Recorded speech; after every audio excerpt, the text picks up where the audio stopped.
আজকে আমাদের চোখের সামনে বিগত 100 বছরে আমার তো মনে হয় মিনিমাম 10 কোটি মুসলমানকে হত্যা করা হয়েছে। মিনিমাম 10 কোটি মুসলমানকে হত্যা করা হয়েছে বিগত এই 100 বছর।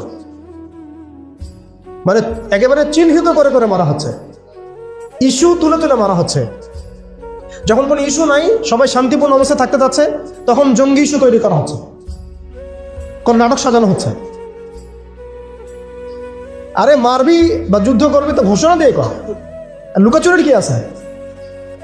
মুসলিমদেরকে মারার জন্য ভারতে নতুন নতুন পায়তারা চলতেছে। এখন আমাদের এই ভাইরা তো বদ্ধ একটা জায়গায়। আপনারাই বলেন তারা কি করবে এখন? তারা মিশন নিছে, রাষ্ট্রীয়ভাবে মিশন নিছে মুসলিম লীগ দলের। এখন এই ভাইদের কোনো রাষ্ট্র নাই, কোনো জামা নাই, কোনো আমির নাই, কোনো এদাদ নাই, কোনো জিহাদের কোনো মানে ওখানে অবস্থাই নাই করার মতো তাদের, তাই না? ভিতরে কথা বলছি আমি, কাশ্মীরের কথা বলছি না।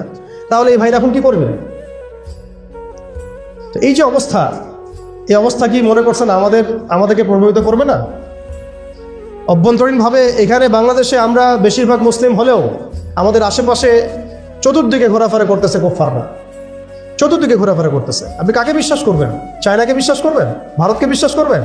নেপাল ভুটানকে বিশ্বাস করবেন? না মায়ানমারকে বিশ্বাস করবেন? আপনি যাবেন কোন দিকে? আমাদের প্রস্তুতিটা কি? আমাদের প্রিপারেশন কি? রাষ্ট্র কি প্রিপারেশন নিচ্ছে? আমার কথা হচ্ছে রাষ্ট্র নাকি যুদ্ধ করে? সবাই বলেন একটা কথা না, রাষ্ট্রের অধীনে যুদ্ধ। তো রাষ্ট্র কি প্রিপারেশন নিচ্ছে? রাষ্ট্রের সে ফিকির আছে কিনা? রাষ্ট্রের তো এই ফিকিরটুকু নাই যে রাষ্ট্রের মধ্যে ইসলামিক আইনগুলো বাস্তবায়িত হোক।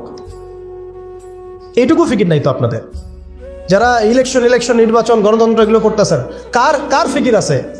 আল্লাহর কসম করে বুকে হাত দিয়ে বলেন তো কার ফিকির আছে ক্ষমতায় গিয়ে আপনি আল্লাহর আইন বাস্তবায়ন করবেন? ইসলামপন্থী ভাইদের কথা বাদ দিচ্ছি, ইসলামপন্থী ভাইদের কথা বাদ দিলাম, আমি সেকুলারদের কথা বলছি, ডেমোক্রেটিকদের কথা বলছি। কারণ রাষ্ট্র চলে আসছে এইভাবেই। আর যারা ফিকির করছেন ইসলাম নিয়ে আমি যাব, ওখানে গিয়ে এটা করবো, এটা আপনি ডেমোক্রেটিক সিস্টেমে করতে পারবেন না। আপনাকে সিস্টেমটা সরাই ফেলতে হবে।